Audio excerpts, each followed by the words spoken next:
నమస్తే, welcome to our channel. ప్రస్తుతం మనతో పాటు ప్రముఖ జ్యోతిష్య వాస్తు పండితులు, ప్రముఖ ఆధ్యాత్మికవేత్త వైవిఎస్ఎస్ గిరిరావు గారు ఉన్నారు.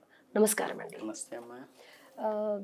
జనరల్గా శివుడికి మనం అందరం కూడా పూజ చేస్తూ ఉంటాం, పైగా శివరాత్రి కూడా రాబోతోంది. అయితే ఒక దీక్షగా చేయాలనుకునే వాళ్ళకి, లేకపోతే శివుడు అనుగ్రహం అష్ట ఐశ్వర్యాలు పొందడానికి, ఎందుకంటే శివుడే ఐశ్వర్యకారకుడు అని అంటూ ఉంటారు కాబట్టి, శివుడి అనుగ్రహం పొందాలి అంటే ముందుగా ఆచరించవలసిన పూజలు కానీ, లేకపోతే ఏమంటారు దీక్షలు కానీ, ఈ విధంగా చేస్తే డెఫినెట్గా మంచిగా అవుతుందని కానీ ఏదన్నా ఉందంటారు? ఖచ్చితంగా అమ్మా. ఇప్పుడు మనం కంపారిటివ్గా చేస్తుంటే ఏంటంటే, ఈ గెస్ట్ ఇలా చెప్తారు, ఆ గెస్ట్ ఇలా చెప్తారు అన్నట్టుగానే భగవంతుడిలో కూడా ఏంటంటే, మనకి శివయ్య తల్లి లాంటి వాడమ్మా. అమ్మ మనం ఏదన్నా అడగంగానే, అరే బిడ్డ బాధపడతాడని ఎలా తీసుకొచ్చిస్తుందో, అలా బంగారంలాగా తీసుకొచ్చి భోళాశంకరుడు అని అందుకే పేరు. అడిగింది కాదనకుండా ఇచ్చేస్తాడు. చివరికి రాక్షసులకు కూడా ఆ వరాలన్నీ ఇచ్చేసాడనమాట.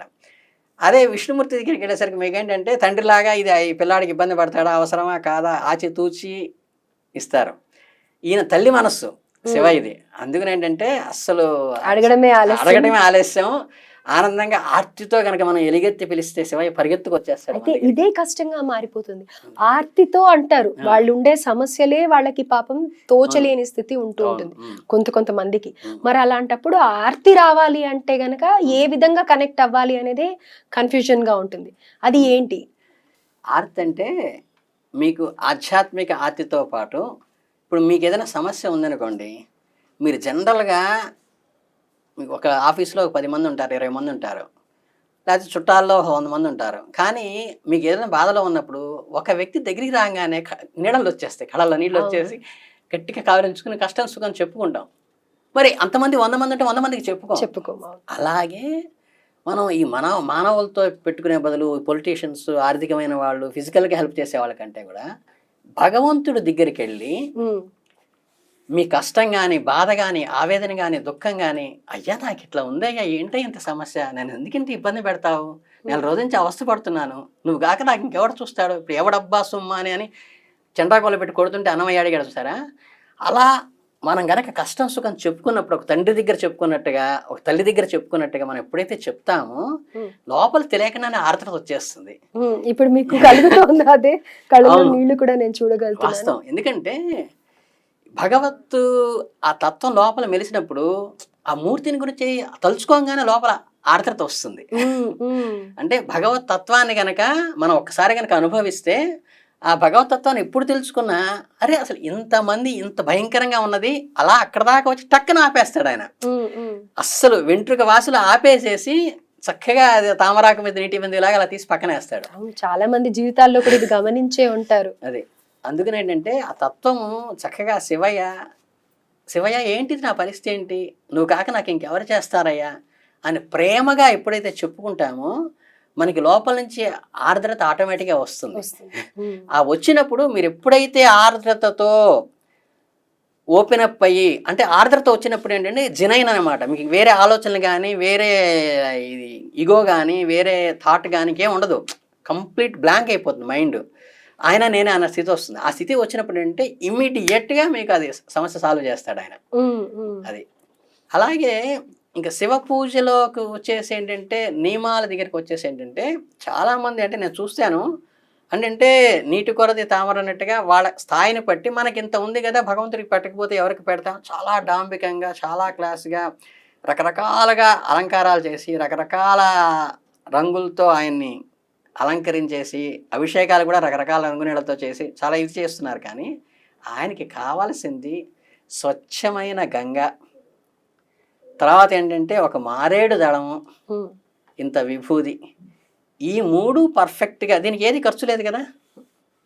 ప్రతి శివాలయంలో మారేడు చెట్టు ఉంటుంది. చక్కగా చెట్టుని ఇంత మారేడు దళం తీసుకెళ్ళి, చక్కగా చెంబుతో మనమే ఒక రాగి చెంబు తీసుకెళ్ళి నీళ్లు పట్టుకుని, చక్కగా అంత విభూతి తీసుకెళ్ళి ఒక చెంబు నీళ్లు పోసి మారేడు దళం పెట్టి శివుడికి విభూతి రాస్తే అనుగ్రహించేస్తాడు. ఇంకొకటి ఏంటంటే, ఇందులో అండర్లైన్ చేయాల్సిన విషయం, మీరు ఇంత అలంకారం చేసి, ఇన్ని లక్షలు పెట్టి, ఇన్ని నవరసాలు పెట్టి, ఇన్ని రకాల పళరసాలు పెట్టి, ఇన్ని అలంకారాలు, ఇన్ని రంగుల నీళ్ళు వేసి, అంటే మన ఫోటోగ్రఫీకి అందంగా ఉండటం కోసం, ప్రజలకి అట్రాక్ట్ చేయడం కోసం పెట్టినా కానీ ఈ 3 వేయకపోతే ఎంత చేసినా దండగే. ఎంత చేసినా ఇది వృధా కిందే లెక్క. ధార్మికంగా చూస్తే ఏంటంటే ఆ మూడే ఆయనకి ప్రధానం. ఉమ్, మారేడు దళం ఒకటి, నీళ్ళు ఒకటి, ఇదొకటి. ఇంకోటి ఏంటంటే నీటిలో కూడా విషం ఉంటుంది. అందుకని ఏంటంటే గరుడ ముద్ర పెట్టి దానికి ఏంటంటే మంత్రం చదువుతారు. లేదా అది లేకపోతే కనీసం ఇది పాజిటివ్ కరెంట్, ఇది నెగిటివ్ కరెంట్ కదా, ఇది హృదయం దగ్గర పెట్టుకుని ఆ చెమ్ము నీళ్ళు లేక పెట్టుకుని పైన పెట్టుకుని ఓం నమ శివాయ ఓం నమ శివాయ అని స్వామిని తలిస్తూ, నాకు ఈ గరుడ మంత్రం కానీ గరుడ ముద్ర కానీ రాదు నాన్న, ఈ నీళ్లు నువ్వు పవిత్రం చెయ్యి, గంగాజలం చెయ్యి అని కనుక మనం ఆవాహన చేస్తే అది నీళ్లు పవిత్రం అవుతాయి. ఆ పవిత్రమైన నీళ్ళు తీసుకెళ్ళి మనం చేయొచ్చు. అంటే మనం కలశారాధనలు చేస్తాం. కలశస్య ముఖే విష్ణుర్ కంఠే రుద్రసమాశ్రిత మూలే సత్వహితో బ్రహ్మ మధ్యే మాతృగుణానుత కుక్షౌ దుసాగరే సర్వే సత్వద్వీపా వసుంధర ఋగ్వేదో యజుర్వేదో సమవేదో అసర్వణ. అంటే కలశం యొక్క కంఠం బ్రహ్మగాను, అదే ముఖం బ్రహ్మగాను, కంఠం రుద్రుడుగాను, మూలం అంటే విష్ణువు రుద్రుడు బ్రహ్మ ఉండి మధ్యలో అన్ని సప్తసాగరాలు ఉన్నాయి, 4 వేదాలు ఉన్నాయి అని చేసి ఆవాహన చేసి దేవం ఆత్మానాం పూజా ద్రవ్యాన్ని సంప్రోక్షాన్ని మనం చేస్తాం కదా. అలాగే ఈ కలశారాధనలో మనం కనుక ఇలా చేస్తే మనకి ఆ పంతులు గారు చేసే గరుడ ముద్ర అవి రాకపోయినా, గరుడ మంత్రం రాకపోయినా సరే మనం శుభ్రంగా ఆ నీళ్ళతో వేసి చక్కగా మనస్ఫూర్తిగా, ఆయన ఏంటంటే మన ఆర్తే కోరుకుంటాడు, మన మనస్సే కోరుకుంటాడు. మన పంచోపచారాలు చేయాలని చెప్తాం మనం. అవును, పంచోపచారాలు ధూపానికి గాలికి ఏం చేస్తాం, ధూపం వేస్తాం, అట్లాగే సాంబ్రాణి వేస్తాం, లేకపోతే గుగ్గిడం వేస్తాం. అవును, అట్లాగే అగ్నితత్వంగా మనకి దీపారాధన కానీ లేకపోతే అవన్నీ చేస్తాం, అఖండంగానే వెలిగిస్తాం. అలాగే మనకి హారతి కూడా అగ్నితత్వంగా చేస్తాం. అలాగే భూతత్వంగా గంధం వేస్తాం. ఆకాశతత్వంగా ఇచ్చేది మన మనస్సే ఇస్తాం. అవును.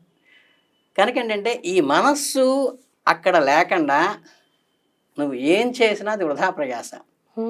అంటే ఏంటంటే మన శివరాత్రికి చేసే వాటిలో జాగరణ ఉపవాసం 2 చేస్తాం కదా. నా దృష్టిలో ధర్మం దృష్టిలో కూడా ఏమిటి అంటే మీరు భగవత్ ఆరాధనలో ఆకలి మర్చిపోయి తాదాత్మ్యతలో అసలు అన్నదినలేదు, సాయంత్రం దాకా 5 అయిపోయింది అనుకునే స్థితి మీకు వస్తే అది ఉపవసించటం, ఆయనతో కలిసి జీవించటం. కడుపు బాధపడుతూ ఆకలేస్తున్న ఈరోజు ఉపవాసం ఉండాలి, ఎట్లయినా సరే ఏకభుక్తమైనా ఉండాలని కడుపు మాడుతూ బాధపడుతూ దాన్ని అణుచుకుంటూ ఉంటే అది లంకనం అవుతుంది. రోగం వచ్చినప్పుడు చేసే లంకనం అవుతుంది, ఉపవాసం కాదు.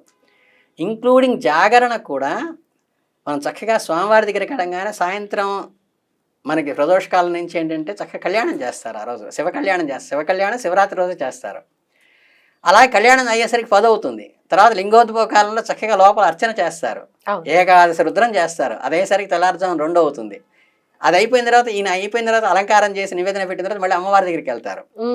అక్కడ ఒక 1 అవర్ పూజ చేస్తారు సహస్రనామం చేసి. ఇదంతా అయ్యేసరికి తెల్లారుజాము 4 అవుతుంది.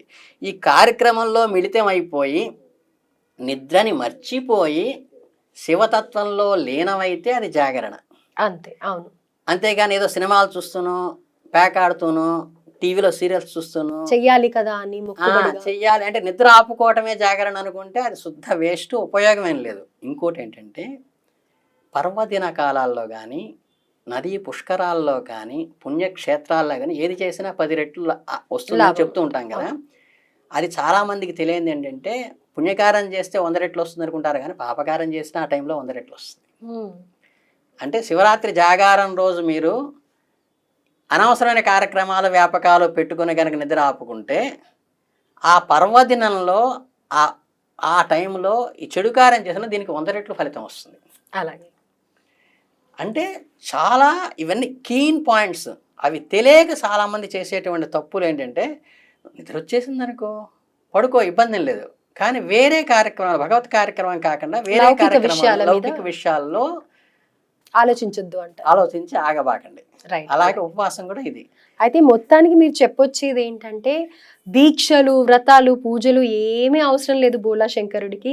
కేవలం ఆర్తిగా పిలిచి నీరు కానీ బిల్వం కానీ విభూతి కానీ ప్రతి ఒక్కరికి అందుబాటులో ఉండేది నీరు. కాబట్టి మీరు చెప్పిన విధంగా డెఫినెట్ గా ప్రేక్షకులు ఎవరైతే ఈ వీడియో చూస్తున్నారో ఆయన ఒక ముద్ర ఇలా చెంబుతో చెప్పారు. సో అలా చేసినట్టయితే ఆ గంగాజలం కూడా పవిత్రం అయిపోతుంది. కేవలం నీళ్లు పోసినా బోలా శంకరుడికి కాబట్టి మీ ఆర్తిని విని మీ సమస్యను తీరుస్తారు అని అంటున్నారు. డెఫినెట్గా ఈ వీడియో మీకు నచ్చుతుందని అనుకుంటున్నాను.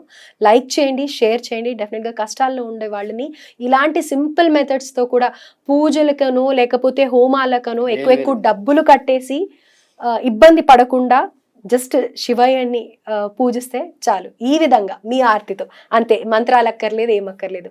ఓం నమ శివాయ అనే మహామంత్రమే ఉంది, అంతకుమించి గొప్పంది ఏది లేదు. కాబట్టి గురుగారు చెప్పినట్టుగా కూడా కేవలం నీళ్లు ఉపయోగిస్తూ చెప్పారు కదా, డెఫినెట్గా ఇది మన ప్రేక్షకులకు కూడా నచ్చుతుంది. ఆ ఆర్తి అనేది ఉంటే ప్రతి ఒక్కళ్ళ సమస్య తీరిపోతుంది. ధన్యవాదాలు. చాలా